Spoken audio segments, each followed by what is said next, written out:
안녕하세요. 즐겁고 쉬운 이해수학 안준호 선생님입니다. 자, 여러분 이번 시간에는요 2019년도 제1회 고졸학력 검정고시 문제에 대해서 같이 한번 살펴보려고 하는데요. 자, 문제들 잘 풀어보셨을 거라고 생각을 합니다. 여러분께서 문제를 미리 풀어보시고 제 강의를 들으셔야지만 여러분께서 조금 더 도움을 많이 받으실 수가 있겠죠. 자, 같이 정리하면서 몰랐던 유형들 또 몰랐던 개념들 어떤 것들인지 같이 한번 체크해 보도록 하겠습니다. 자, 먼저 첫 번째 1번 문제 살펴보도록 하겠습니다. 두 다항식 a, b에 대하여 a 플러스 2b의 값을 구하라 라고 하는 문제가 되겠는데요. 자, 다항식의 덧셈에 관련한 문제가 되는 거죠. 자, 우리가 배운 바 두 다항식을 더할 때에는 a란 다항식이 자, x의 제곱 플러스 2와 같이 주어져 있고요. b라는 다항식은 x 마이너스 1과 같이 주어져 있기 때문에 자, 이렇게 식을 정리할 수가 있고요. 자, 그 다음에 주어진 식을 전개하여 정리해 주시면 자, 앞에 식은 그냥 x의 제곱 플러스 2, 뒤에 거는 자, 2x 마이너스 2가 돼서 마지막 결론은 어떻게 돼요? 상수항이 없어지니까 x의 제곱 플러스 2x와 같이 계산을 간단히 나타내실 수가 있습니다. 자, 따라서 정답 찾아보시게 되면 3번 자, 이와 같이 나타내실 수가 있습니다. 이해되셨죠, 여러분? 자, 아마도 이 문제는 여러분 쉽게 해결이 가능하셨을 거라고 생각이 됩니다. 자, 그래서 이런 간단한 문제들은 좀 빠르게 푸는 연습 한번 해보시기 바라고요. 자, 2번 문제 보도록 할게요.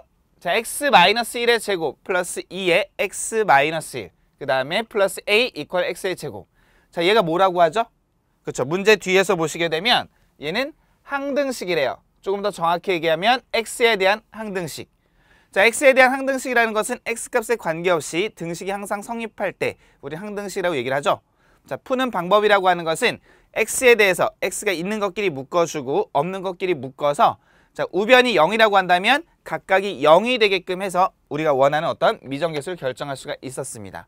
자, 한번 보도록 할까요? 자, 주어진 식에 대해서는요. 식을 전개해서 정리하셔도 좋지만 우리가 조금 더 쉽게 풀 수 있는 방법이 하나 있었죠. 바로 수치 대입법이라고 하는 방법이 있었습니다. 주어진 식에 x 대신에 1을 대입해 보시게 되면 좌변은 0이 되겠죠. 자, 그 다음에 플러스 a. 자, 우변의 경우는 1이 됩니다. 그럼 바로 a의 값 얻어지네요. 얼마가 됩니까? 그렇죠. a는 1이란 값을 쉽게 확인하실 수가 있습니다. 자, 우리가 항등식에서 배웠던 바 문제풀이 방법이라고 하는 것은 계수 비교법이라고 하는 방법이 있었고요. 그 다음에 좀 전에 제가 사용했던 수치 대입법이라고 하는 두 가지 방법이 있었습니다. 자, 문제에 주어진 상황에 따라서 때에 따라서는 계수 비교법이 조금 더 수월한 방법이 될 수가 있겠고요. 지금과 같이 어떤 거듭 제곱꼴로 나타나면서 일정한 모양이 반복되는 이런 식에 대해서는 적당한 수를 대입해서 계산하는 수치 대입법이 조금 더 효율적이라고 얘기할 수가 있겠습니다. 자, 따라서 정답 1번 자, 이렇게 체크해 주시면 되겠고요. 자, 여기까지 이해가 되셨으면 다음 문제로 넘어가 보도록 하겠습니다. 자, 다음은 3번 문제로 넘어가 보실 텐데요. 자, 이 녀석은 조립제법을 사용하는 문제가 됩니다. 자, 그래서 문제 보시게 되면 자, 다항식 x세제곱 플러스 x의 제곱 마이너스 x 플러스 1. 자, 이 녀석을 제가 나눌 건데요. x-2로 나눈다라고 해요. 자, 우리가 조립제법을 사용할 때 어떻게 썼냐면 나눔을 당하는 식이 있으면 각각의 개수들을 먼저 이렇게 나열하게 됩니다. 맞죠? 자, 여기 있던 2라는 숫자는 나누는 수, 즉 나누는 식이 되겠죠. x-2가 0이 되게끔 하는 x의 값, 즉 2가 되겠고요. 자, 첫째 자리는 그대로 1이 내려오고요. 자, 두 녀석을 곱해서 올려주고 다시 두 녀석을 더해주시면 3. 그 다음 다시 똑같이 곱해서 올려주면 6, 더해주면 5가 되겠고요. 자, 마지막으로 곱해서 올려주면 10이 되는 거죠. 자, 이때 나머지 r이 누구냐라고 하는 것은 우리가 1로 내려올 때 어떻게 했어요? 그렇죠. 덧셈의 연산을 했었죠. 자, 따라서 1과 10을 더해주시면 우리가 원하는 r의 값은 11이라는 것도 쉽게 확인이 가능하겠습니다. 맞죠, 여러분? 자, 따라서 정답 4번 체크해 주시면 됩니다. 자, 이런 조립제법 사용하는 방법에 대해서는 다시 한번 확인해 주시기 바라고요. 자, 4번 문제로 넘어가 보도록 하겠습니다. 자, 복소수가 등장을 했네요.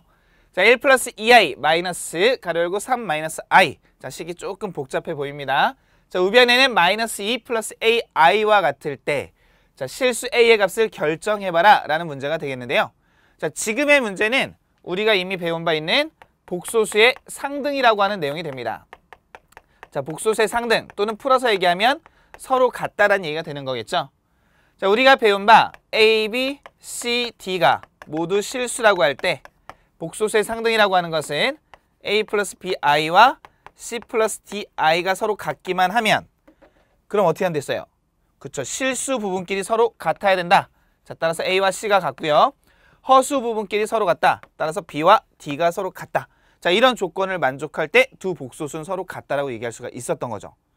자, 그럼 지금의 문제도 똑같은 방법으로 문제를 풀겠습니다. 자, 먼저 좌변을 정리하셔야 되겠죠?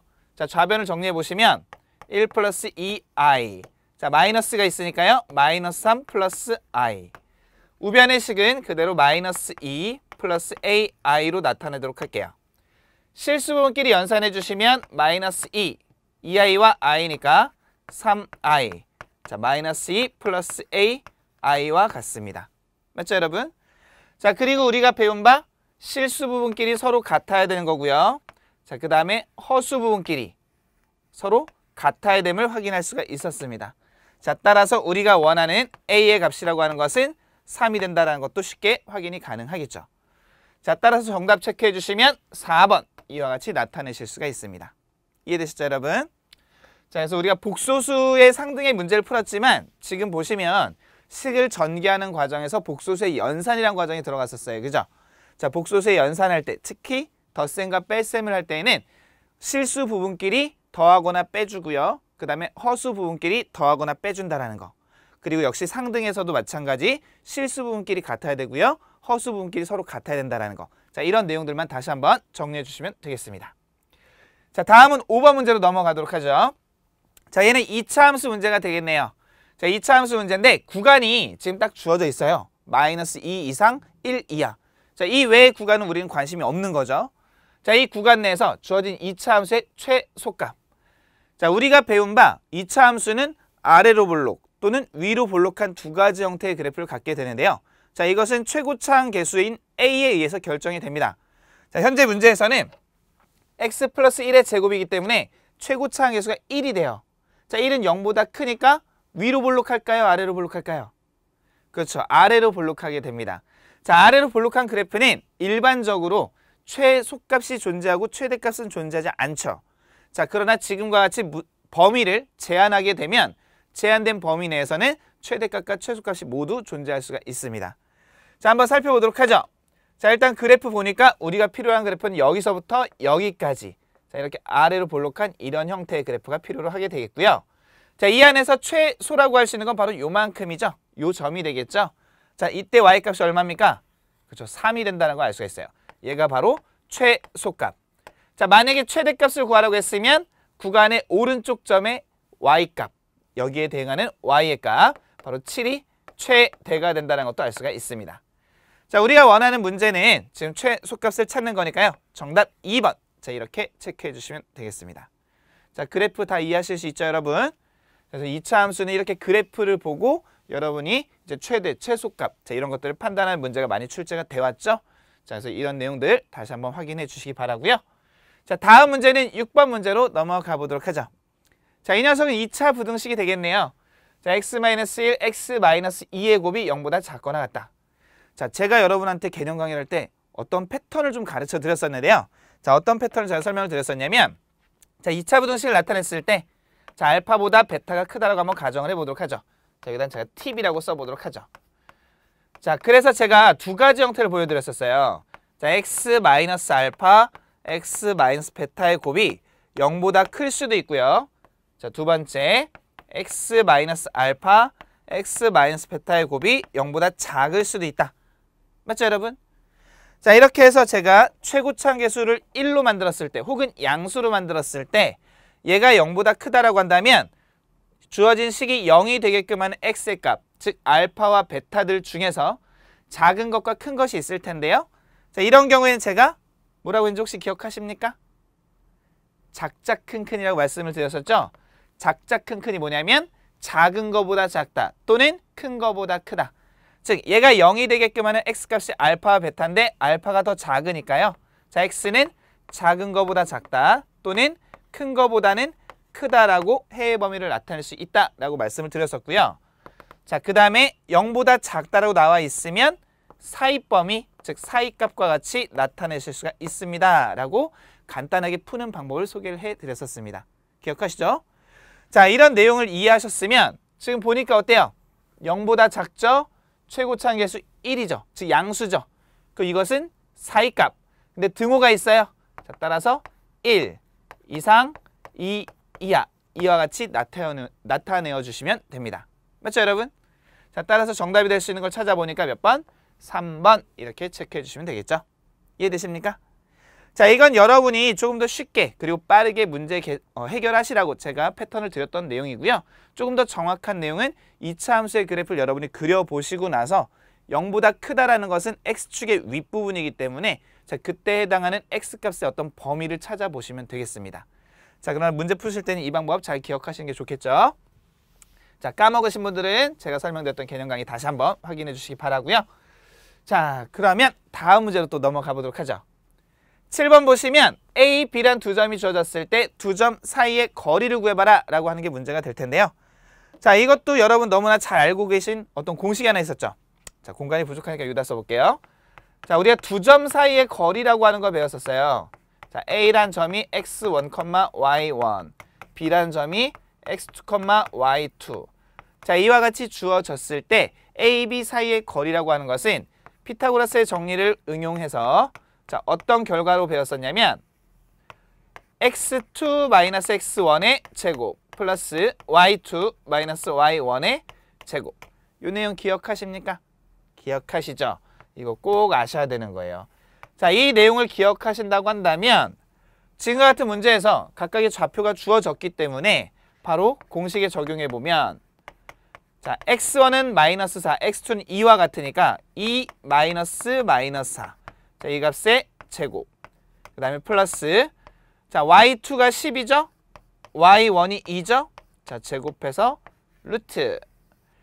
자, 이 녀석은 2 플러스 하니까 6의 제곱이 됩니다. 따라서 36이 되겠고요. 8의 제곱이니까 64가 돼요. 자, 따라서 루트 100과 같음을 알 수 있겠고요.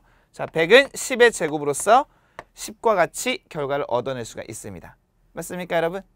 자, 그래서 정답은 2번. 이와 같이 체크해 주시면 되겠습니다. 자, 그래서 이 공식을 정확히 기억하셔서 바로 대입해서 푸신 분들도 계실 거고요.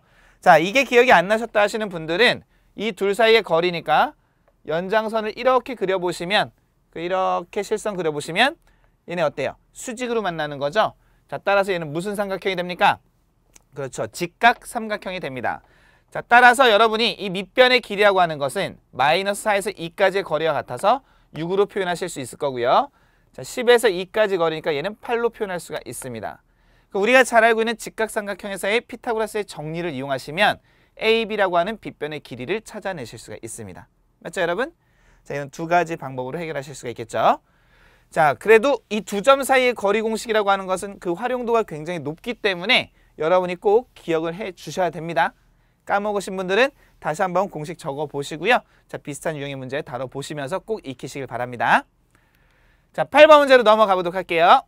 자, 직선 y는 2x 플러스 1에 평행하고 점 0,3을 지나는 직선. 자, 우리가 구하려는 지금 직선의 방정식이라고 하는 것은 이 녀석이 아닙니다. 이 녀석에 평행한 거예요. 그죠? 자, 그럼 우리가 여기서 하나 생각해 봐야 될 것은 어떤 두 직선이 서로 평행한다?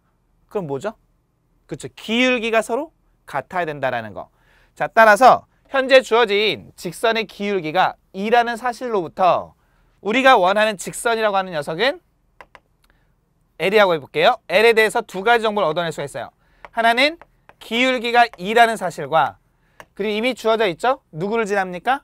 그렇죠. 0,3을 지난다는 사실을 우리가 알고 있습니다. 자, 그 이걸 가지고 직선의 방정식 어떻게 세웁니까? 자, 직선의 방정식이라고 하는 것은 역시 중요한 공식 하나 있죠. 기울기가 m이고요. 그 다음에 x1, y1을 지나는 직선의 방정식이라고 하는 것. 자, 기본 공식으로서 우리가 굉장히 많이 활용을 하죠. 그래서 꼭 알고 계셔야 되는 중요한 공식이 됩니다. 자, y-y1은 m의 x-x1.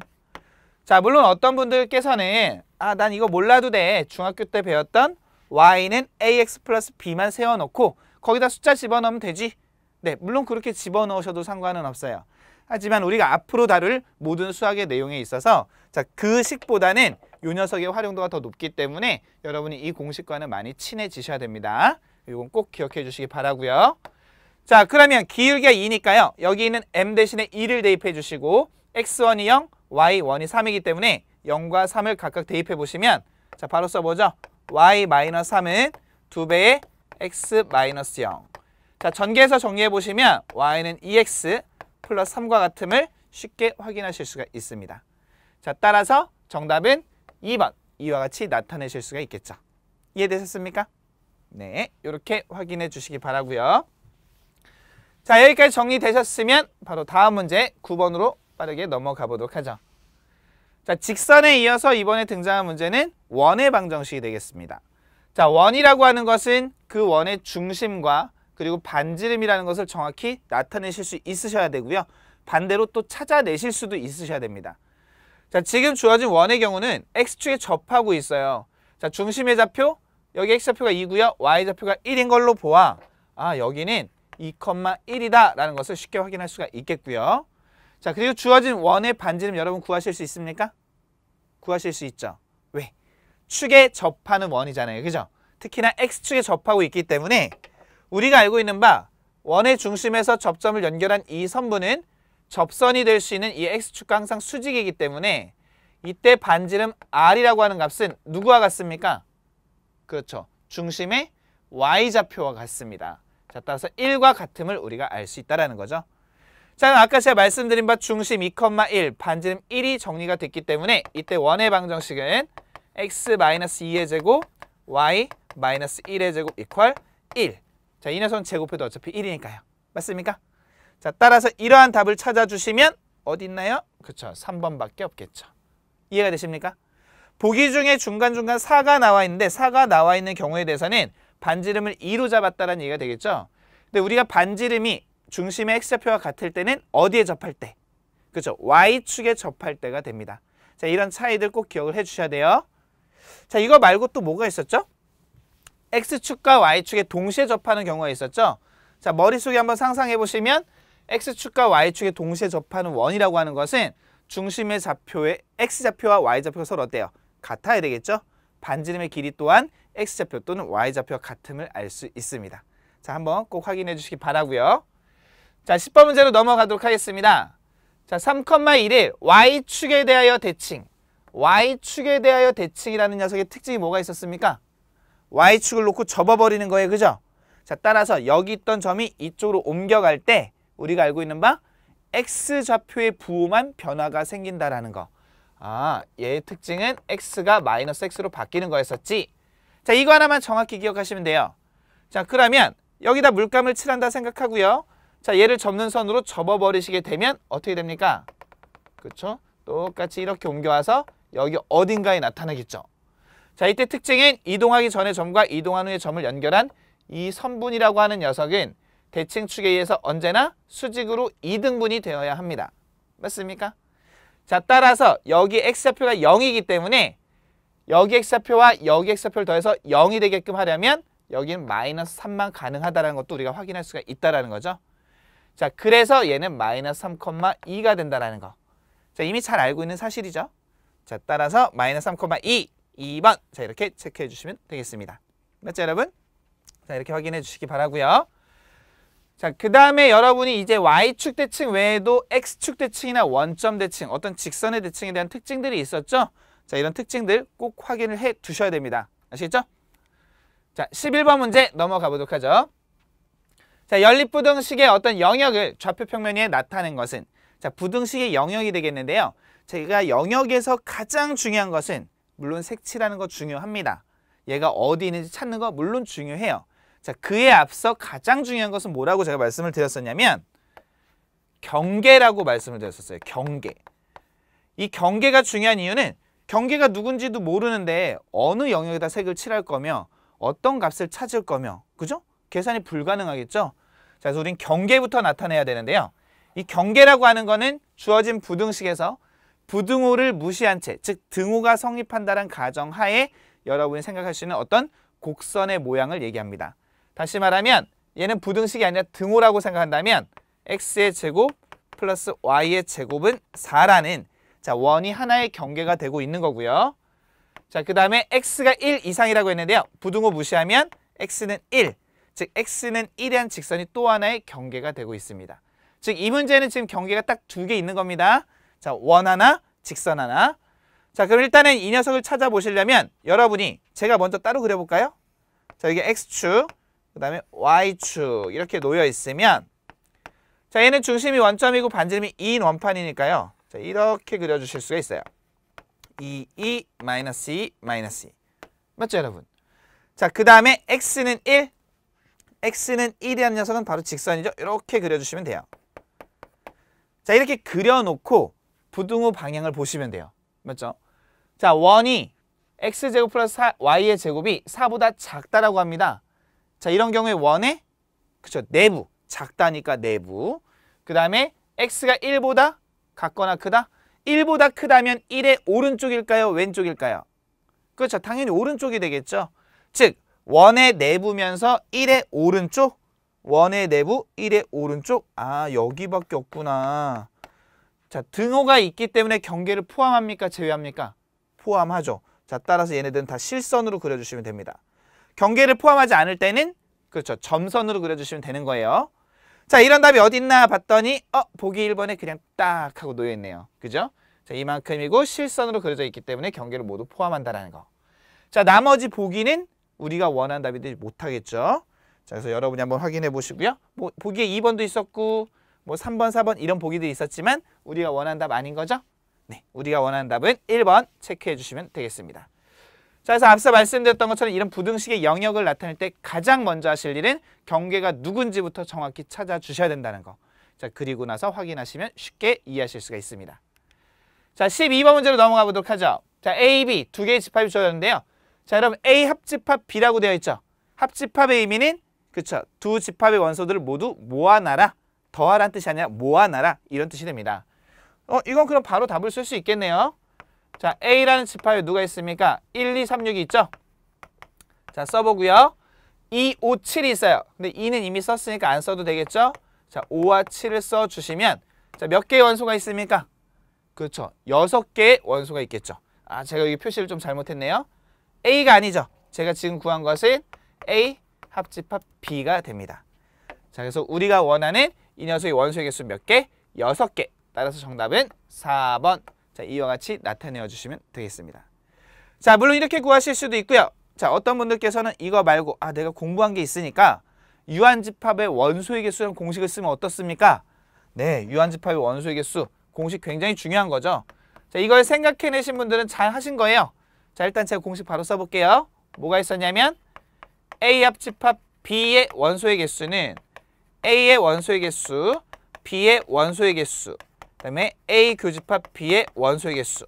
자, 왜냐하면 얘가 여기에도 여기에도 각각 한 번씩 이미 들어가 있기 때문에 둘만 더하면 2번 중복이 됩니다. 자, 따라서 한번 빼줘야 되는 거였었죠. 자, 이게 여러분이 잘 알고 계신 유한집합에서의 어떤 원소의 개수 구하는 공식이었었어요. 자, 그럼 얘를 찾는 게 목적이었었기 때문에 그대로 써보면 돼요. A의 원소는 몇 개? 그렇죠. 현재 4개. B의 원소는 3개. A 교집합 B라고 하는 것은 2밖에 없죠. 자, 그래서 1개 빼주시면 몇 개가 나옵니까? 6개. 자, 그래서 똑같이 6과 같은 결과를 얻어내실 수가 있습니다. 자, 그래서 이것도 굉장히 잘 하신 거고요. 공부 많이 하신 건데 실제로 이 문제를 풀 때는 물론 얘가 조금 더 빠르겠죠. 단순한 패턴이지만. 그래서 이런 두 가지 방법으로 풀 수 있다는 거 꼭 기억을 해보시기 바라고요. 자, 이해되셨으면 13번으로 넘어가 보도록 할게요. 자, 명제에 관련한 문제입니다. 자, 주어진 명제가 있고요. 뭘 찾으라고 합니까? 역이래요, 역. 역이라고 하는 것은 가정과 결론으로 구성된 어떤 명제에 대해서 가정과 결론의 위치를 바꿔봐라 라는 게 바로 역명제가 되는 거죠. 자, 그럼 주어진 명제에서 여러분이 제일 먼저 하실 일은 누가 가정이냐? A가 짝수이면 여기가 가정이 되는 거죠. A는 4의 배수이다. 여기가 결론이 됩니다.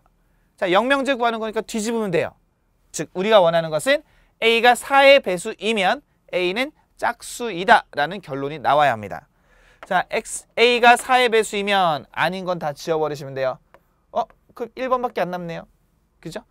A가 4의 배수이면 A는 짝수이다. 아, 정확히 맞네요. 맞습니까, 여러분? 그래서 명제의 역2 대우를 우리가 배워왔었는데요. 자, 그 개념이 뭔지만 정확히 이해하시면 이건 굉장히 쉽게 해결하실 수 있는 문제가 되겠습니다. 자, 14번으로 넘어가 보도록 하겠습니다. 자, 유리함수 y는 x-2분의 1 플러스 3. 이 녀석의 그래프로 알맞은 것을 찾아봐라 라는 게 문제가 됩니다. 자, 우리가 배웠던 유리함수, 좀 더 정확히는 분수함수인데요. 자, 이 분수함수의 그래프에 대해서는 제가 이런 설명을 좀 드렸을 거예요. 함수의 그래프를 이해하실 때에는 이런 복잡한 표준형의 형태 또는 응용된 어떤 일반형의 형태를 이해하시기보다는 여러분이 한 가지 기준을 잡으라고 말씀드렸죠. y는 x분의 k와 같은 자, 가장 기본적인 형태, 기본형을 기억하시라고 말씀을 드렸습니다. 기본형을 기억하시고 그 기본형을 통해서 적당히 평행이동 또는 대칭이동을 통해서 응용된 형태의 어떤 함수의 그래프를 찾아내는 것이 보다 쉬운 방법이다 라고 제가 늘 강조를 드렸었는데요. 자, 이때 k가 0이 아니라고 해보죠. 왜? k가 0이면 그냥 0이니까 의미 없어요. 그죠? 자, k가 0이 아니면 우리가 배운 바 이런 내용이 있었습니다. 그냥 바로 그래프로 그려볼까요? 자, x축, y축. 여러분이 이제 눈에 확 들어오는 건 그래프가 더 눈에 들어오실 거니까요. 자, 이렇게 한번 그려볼게요. 자, 여기서 뭐라고 했었냐면 이 k가 0보다 크냐 작냐에 따라서 k가 만약에 0보다 크다라고 하면 1사분면과 3사분면에서 그려지는 직각쌍곡선의 형태의 그래프를 갖는다라고 배웠었어요. k가 0보다 크다일 때. 자, 반면 k가 0보다 작으면 2사분면과 4사분면에서 그려지는 직각쌍곡선의 형태의 그래프를 갖는다라고 우리가 배웠었습니다. 기억나시죠? 네, 이렇게 기억해 주셔야 되고요. 자, 이걸 가지고 어떻게 풉니까? 자, 우리가 배운 바 주어진 녀석을 x축을 따라서 n만큼, y축을 따라서 n만큼 평행 이동하게 되면 우리가 알고 있는 바 점의 이동은 이동하는 양만큼 더해주는 거지만 도형의 이동은 이동하는 양만큼 빼서 그 문자 대신에 대입했었던 거죠. 자, 그러면 x축을 따라 n만큼 이동한다는 것은 얘가 도형이기 때문에 x에서 m을 뺀 다음에 x 대신에 대입해 주시면 돼요. y에서 n을 뺀 다음에 y 대신에 대입해 주시면 돼요. 자, 따라서 y-n은 x-n분의 k와 같이 나타내실 수가 있었습니다. 맞죠, 여러분? 자, 그래서 우리가 어떻게 할 수 있었느냐? 수학에서 분모가 0인 건 존재하지 않습니다. 자, 따라서 분모가 0일 때, 즉 x가 0일 때를 우리가 점근선이라 배웠었죠. 자, 평행이동했기 때문에 이렇게 옮겨지면 역시 분모가 0이 되는 x값 찾아보니까 얼마입니까? m이 되겠죠? 자, 따라서 여기서 점근선이라고 하는 중요한 내용을 우리가 파악할 수가 있었는데 그게 누가 됩니까? x는 m. 맞습니까, 여러분? 맞죠? 자, 분모 0이 될 수 없어요. k 0이 아니라고 제가 깔아놨어요. 따라서 얘는 0이 될 수 없습니다. 그럼 얘도 0이 될 수 있을까요? 없을까요? 없겠죠. 자, 따라서 y-n이 0이 된다고 가정을 하면 y는 n이 될 수 없습니다. 자, 이 두 개를 그래서 우리는 점근선이라고 하죠. 왜? 점근선은 점점 근접하지만 닿을 수 없는 선, 만나지 않는 선. 자, 이런 내용만 파악해 주시면 돼요. 자, 그럼 주어진 문제도 잘 보시면 여기에 마이너스 2가 있어요. 얘 넘겨보실까요? 넘겨보면 y-3은 x-2분의 1로서 y 대신에 y-3이 들어갔다는 얘기입니다. 즉 y축을 따라 3만큼 옮겼다는 얘기예요. 자, 일단 점근선부터 체크해보면 얘가 0이 된 x값 얼마죠? 2죠. 얘가 0이 된 y값 얼마죠? 3이죠. x는 2, y는 3이 점근선이 되고 있습니다. 즉 x는 2, y는 3이 점근선이 되고 있어야 돼요. 얘는 보나마나 틀렸네요. 그죠? 자, 그리고 k가 지금 얼마예요? 1로서 양수죠? 1로서 양수면 아까 몇 사분면 몇 사분면? 1사분면 3사분면. 언제나 이렇게 되는 것이 아니고 점근선 기준으로 1사분면과 3사분면입니다. 자, 1번에서 보시면 점근선 기준으로 1사분면과 3사분면 정확히 맞게 그려져 있죠. 이해되십니까, 여러분? 그래서 정답은 1번 이와 같이 체크해 보시면 됩니다. 자, 그래서 분수함수의 그래프가 맞냐 아니냐 확인하실 때는 제일 먼저 확인하실 게 점근선부터 점근선이 맞냐 아니냐 확인해 주시면 돼요. 자, 얘는 점근선이 틀렸기 때문에 땡이고요. 자, 보기 3번 역시 점근선 잘못됐죠? x는 2라고 했는데 x는 마이너스 2. 땡. 자, 여기도 마찬가지 땡이 됩니다. 자, 그래서 정답은 1번 체크해 주시면 되겠습니다. 자, 여기까지 내용 정리가 되셨으면 자, 그 다음 문제로 넘어가 보도록 하겠습니다. 자, 15번 문항 보시게 되면 자, f라는 함수와 g함수가 주어졌을 때 g.f5의 값을 찾는 게 목적이 됩니다. 합성함수에 대한 함수값을 찾는 거죠. 자, 우리가 배운 바 g.5f 자, 이거는 바로 쓸 수 있겠네요. f5인데 제가 5f라고 자꾸 읽네요. 자, 이렇게 쓸 수가 있겠죠. 자, 얘를 어떻게 바꿉니까? G, F, O와 같이 나타낼 수가 있었죠. 자, 그리고 여러분 F5 찾아보실까요? F5, F가 얘예요. F5라는 거는 X가 5일 때 FA에서 대응하는 함수값 누구? 그렇죠? 바로 6이 됩니다. 아, 그 얘는 G, 얘 대신에 6을 넣어주시면 됩니다. 자, 마지막으로 G6은 누구예요?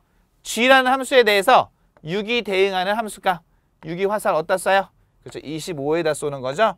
자, 따라서 25, 정답 4번. 자, 이렇게 체크해 주시면 되겠습니다. 간단한 문제죠? 그래서 여러분이 주어진 벤 다이어그램을 통해서 대응 관계만 이해하실 수 있다라고 한다면 뭐 합성함수라 할지라도 얘가 3번 합성이 됐든 4번 합성이 됐든 우리는 그 대응 관계만 잘 이해하면 쉽게 풀 수 있는 그런 문제가 되겠습니다. 자, 16번으로 넘어가 보죠. 수열 문제죠? 자, 수열. 자, 무슨 수열이라고 하죠? 지금? 그렇죠. 등차 수열. 자, 등차 수열은 항과 항 사이에 어떤 일정한 수가 계속 더해지는 자, 이런 규칙성을 갖는 수열을 등차 수열이라고 얘기를 할 텐데요. 지금 보시면 그 항과 항 사이에 일정한 수가 더해진다라고 했으니까 되게 멀리서 찾을 필요 없이 우리가 눈에 딱 보이는 어떤 2개의 수 또는 어떤 3개의 수만 찾아보면 그 규칙성 금방 나타낼 수가 있죠. 자, 지금 보면 1, 3 얼마가 더해졌습니까? 그렇죠. 2가 더해진 거예요. 그죠? 이게 등차 수열이니까. 만약에 등비 수열이었으면 일정한 수가 곱해졌겠죠.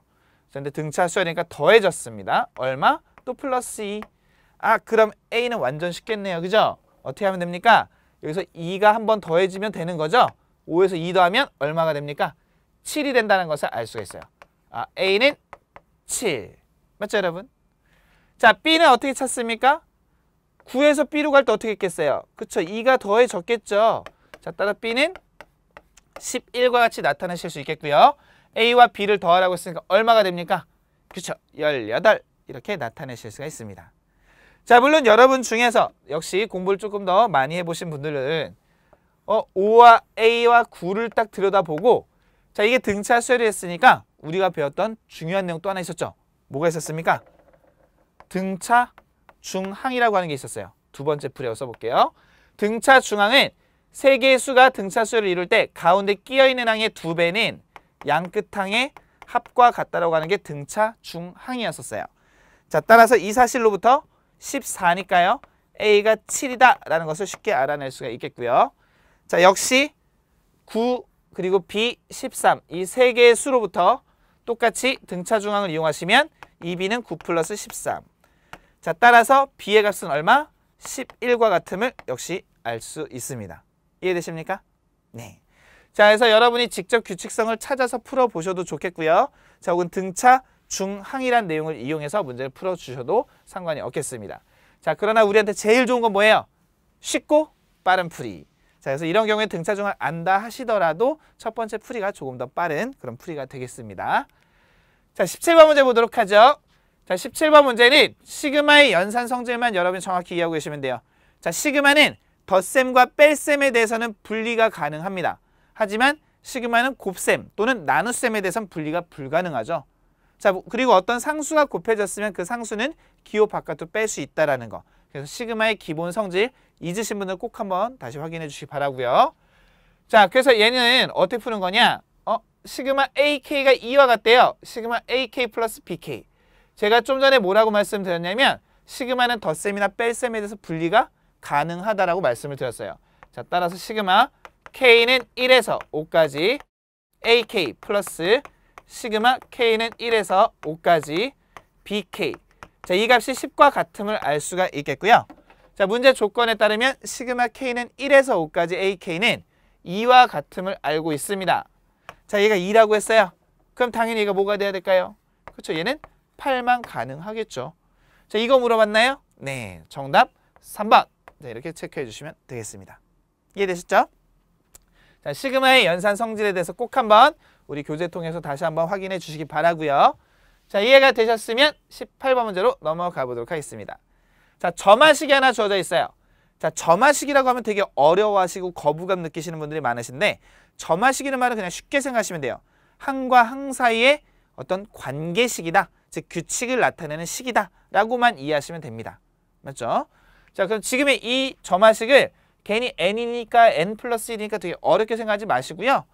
이전 항에다가 3을 곱한 다음에 1을 더하면 그 다음 항이 된다 라는 규칙으로 이해하시면 됩니다. 자, 그러면 A4를 구하는 거예요. 이거 어떻게 풀까요? 많은 고민하지 마시고요. A1은 1이랬죠? 자, 좀 전에 뭐랬죠?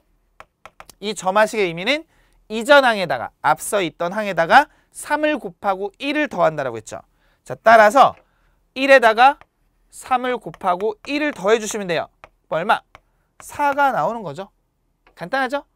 자, 그 다음에 A3 앞에 있던 항에다가 얼마를? 3을 곱하고 1을 더한다. 따라서 13. 그 다음에 우리가 원하는 A4라고 하는 값은 역시 앞에 있던 13에다가 3을 곱하고 1을 더해주시면 되는데요. 자, 이게 답이죠? 얼마입니까? 39 더하기 1이니까 40.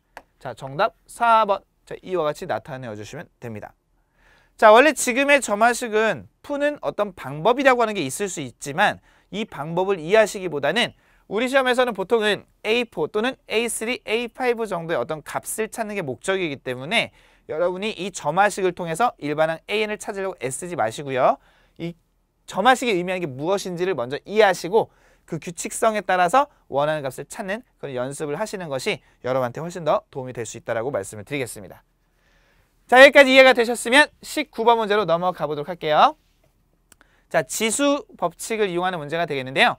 자, 우리가 알고 있는 지수 법칙에 따르면 밑이 같을 때 곱셈에 대해서는 지수끼리 어떻게 한다? 더해준다. 나눗셈은 지수끼리 빼준다라는 거. 자, 이런 기본적인 법칙만 잘 이해하시면 돼요. 자, 지금 해보시면 2의 마이너스 3제곱, 2의 4제곱 밑이 서로 어떻습니까? 그렇죠. 같아지고 있죠. 자, 밑이 서로 같기 때문에 우리가 배운 바 곱셈에 대해서는 지수끼리 어떻게 한다? 더해준다라는 거. 자, 마이너스 3과 4를 더하면 1이죠? 자, 따라서 2의 1제곱은 얼마? 2와 같음을 알 수 있고요. 정답 2번. 이렇게 체크해 주시면 간단한 문제가 됩니다. 맞죠? 자, 지수 법칙 다 아실 거라고 생각이 돼요. 자, 그러나 혹시라도 내가 지수 법칙 가끔 좀 헷갈리는데 하시는 분들은 꼭 교재를 찾아보시고 한 번쯤 스스로 정리해 보시기 바랍니다. 아시죠? 자, 마지막으로 20번 문제 하나만 더 살펴보고 제 강의를 좀 마무리해 보도록 하겠습니다. 자, 다음은 지수로 표현된 어떤 등식을 로그를 이용한 등식으로 나타낸 거라고 해요. 즉 지수를 로그로 변환하는 과정을 얘기합니다. 자, 그래서 지금 보시면 2의 4제곱은 16. 그래서 A는 로그 2의 16이다. 자, 지금 보시면 우리가 배웠던 바 지수라고 하는 건 A의 X의 제곱 형태였었어요. 자, 얘가 B라고 한다면 자, 이거 로그로 어떻게 바꿉니까? 로그로 바꿀 때 우리 이렇게 했었죠? 여기 있던 밑이 이쪽 밑으로 넘어간다 라고 배웠었죠? 자, 그래서 얘를 변환해주면 얘가 넘어갔으니까 X 그대로 내려앉죠? X는 자, 로그 밑으로 온댔죠? 그리고 B, 이와 같이 나타내실 수가 있었습니다. 자, 반대로 로그를 지수로 변환할 때도 여기 있던 로그란 기호 날리면서 여기 있던 밑이 이쪽 밑으로 가는 거죠? 그럼 얘는 다시 올라가는 거죠? 자, 그래서 이런 관계도 역시 성립한다는 거 알 수가 있었습니다. 맞죠, 여러분? 자, 그 얘도 지금 잘 보시면 어떻게 된 거예요? 여기 있던 2가 여기 밑으로 넘어갔기 때문에 이와 같이 표현이 된 겁니다. 맞습니까, 여러분? 자, 그러면 여기 남는 A가 누구냐? 원래 있던 4가 내려온다라고 했었죠? 자, 따라서 A는 4와 같이 나타내실 수 있겠고요. 자, 이렇게 변환하는 어떤 패턴을 이해함으로써 푸실 수도 있겠고요. 혹은 이 문제에서 A는 로그 2의 16이라고 했는데요. 우리가 이미 로그에 대해서 어떤 연산성질을 다 배워왔기 때문에 잘 아실 거예요. 16이라고 하는 건 2의 4제곱과 같습니다. 그리고 진수에 붙어있는 어떤 지수는 기호 바깥으로 나갈 수 있기 때문에 이런 경우에는 4, 로그 2의 2와 같이 표현하실 수 있겠고요. 자, 밑과 진수가 밑 조건, 진수 조건을 만족하는 범위 내에서는 같기만 하면 언제나 그렇죠, 1이 됩니다. 자, 따라서 4가 됨을 알 수가 있습니다. 즉 정답은 이렇게 하든 2번 4라는 거 체크해 주시면 되겠죠. 맞죠, 여러분? 자, 이렇게 해서 전체 20개의 어떤 문항들을 다뤄봤는데요. 자, 그럼 풀면서 제가 내용 정리를 간단하게 좀 해드렸습니다. 자, 이 중에 여러분이 잘 모르셨던, 좀 잊고 계셨던 그런 개념이 있다고 한다면 꼭 우리 교재 다시 한번 확인하셔서 개념 정리 다시 해두셔야 됩니다. 한 번만 잘 해두시면 나중에 나왔을 때 틀리지 않는 그런 문제가 될 수 있겠죠. 자, 몰랐던 문제는 꼭 오답 정리 한번 해보시기 바라고요. 저는 다음 시간에 다른 강의에서 다시 뵙도록 하겠습니다. 여러분 모두 수고하셨습니다.